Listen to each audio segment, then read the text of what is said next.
There's a quote I came across a while ago and I've genuinely not been able to stop thinking about it. Losers wait to feel motivated, winners build discipline. My first instinct was to push back on it. It felt a bit harsh, a bit reductive, but the more I sat with it, the more I realized it wasn't harsh at all. It was just accurate. Because we're living in a culture that's obsessed with motivation, with waiting to feel ready, with holding out for the right moment, the right energy, the right emotional state. And what nobody is telling you is that motivation is a feeling, and feelings by nature are just temporary. Hey guys, I'm Navia. I'm a psychology student at university, and today I'm going to talk about why motivation can feel like a scam. I've always been someone who promoted the power of belief, about the importance of seeing the result even before it exists, and about the way the mind shapes reality. And I'm not going back on that. Belief is real, it does matter. But what I've started to understand the hard way is that belief without a backbone is just belief.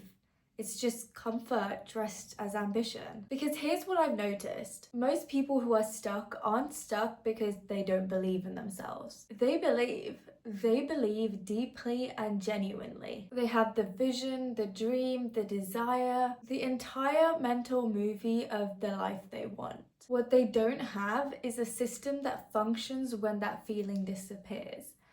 And that feeling always disappears. We've been sold this idea that the mindset shift is the finish line. That once you've decided you want something, the universe will rearrange itself to make it happen. But that's a story, a dangerous one, because it keeps people feeling like they're making progress when they're actually just standing still. Belief might get you to the starting line, but it does not get you across it. And the distance between those two things, that's exactly where discipline lives. So here's where it gets interesting.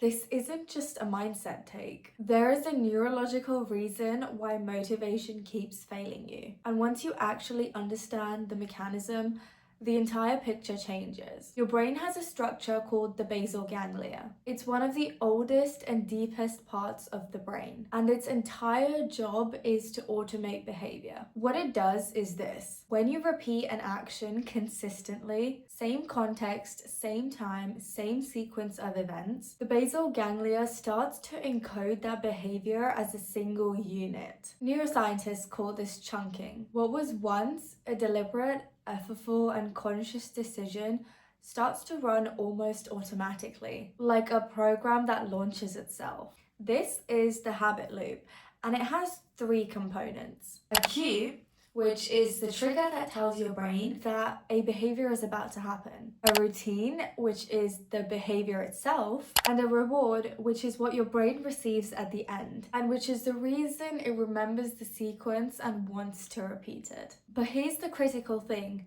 motivation doesn't live anywhere in this loop. Motivation is an emotional spike. It rises when things feel exciting and new, and it crashes when they don't. The habit loop doesn't care about your emotional state. It runs on repetition, on context, on the cue being present. Which means discipline isn't a personality trait that some people are born with and others aren't. It's a neurological infrastructure, and you either build it or you don't. Charles Duhigg, who wrote The Power of Habit, describes the moment a behavior becomes automatic as the brain essentially going quiet. Less activity, not more. Less resistance, less deliberation, less of that internal argument every morning about whether or not you feel like doing that thing. When discipline is working properly, it actually requires less mental energy than forcing yourself through something you don't necessarily feel ready for. The quietness is the goal, but to get there, you have to survive the loud part first. The part where it still feels like a fight. Now here's a statistic that reframes everything. Research from University College London found that it takes 66 days for a behavior to become automatic. Not 21 days, not a week of being consistent, 66 days. And for some behaviors, it can take up to 254.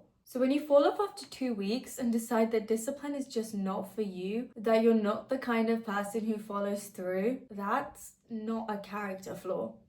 It's just biology. You stopped before the loop had time to form. So what does understanding this actually change about how you operate from day to day? It means you stop asking, do I feel like doing this? And start asking, have I built the conditions for this to happen regardless of how I feel? Because motivation is reactive.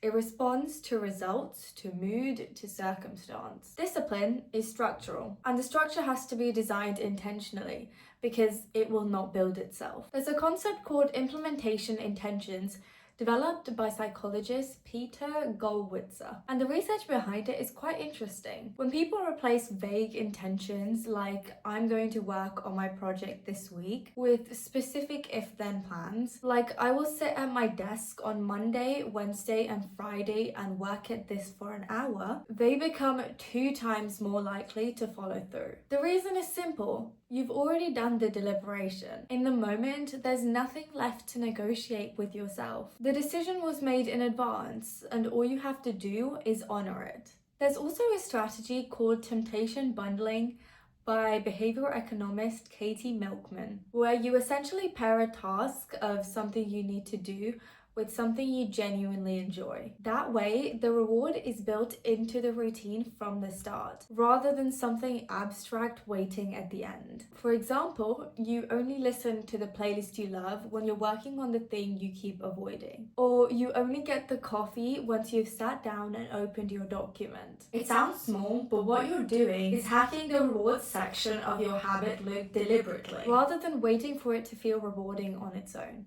The enemy of discipline is not laziness, it's ambiguity. Every time you leave a decision open-ended, I'll do it when I feel like it, I'll figure out when later, you're forcing your brain to deliberate in real time. And deliberation is exhausting. It drains the same cognitive resources that you need to actually do the work. So remove the decision, build the structure, and just let the loop run. So the most successful people I've studied aren't the ones who have the strongest confidence or the most belief. They're the ones with the most evidence. Evidence they built themselves through small, repeated actions over a long period of time, most of which feel completely unremarkable in the moment. They didn't wait to feel ready.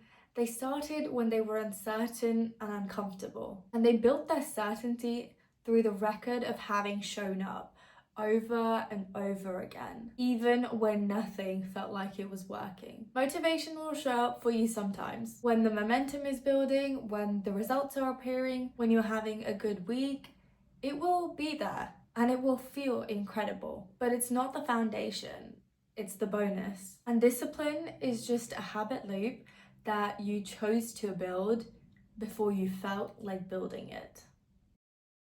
Thank you guys so much for watching. If this video resonated with you, I'd really appreciate it if you could take the time to subscribe. I'll keep posting videos like this, so subscribe to stay along.